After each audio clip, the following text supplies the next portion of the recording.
Sekretaris Daerah Kabupaten Aceh Jaya Mustafa SPD MAP melakukan inspeksi mendadak atau sidak bagi ASN dan THL di lingkungan pemerintah setempat untuk melihat jumlah kehadiran ASN pada hari pertama masuk kerja pasca libur tahun baru 2020. Saat melakukan sidak di sejumlah SKPK di lingkungan pemerintah Kabupaten Aceh Jaya, tingkat kehadiran ASN dan THL pada hari pertama masuk kerja tahun 2020 mencapai 96,6%, sedangkan yang tidak hadir 3,4%.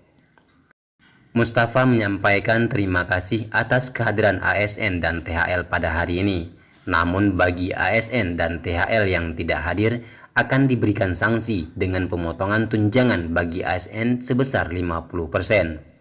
Surat dari Bupati yang sudah kita sampaikan ke masing-masing ASN atau PNS, dan ini akan ada sanksi pemotongan CPK-nya di bulan Januari nanti ke depan apabila tidak hadir.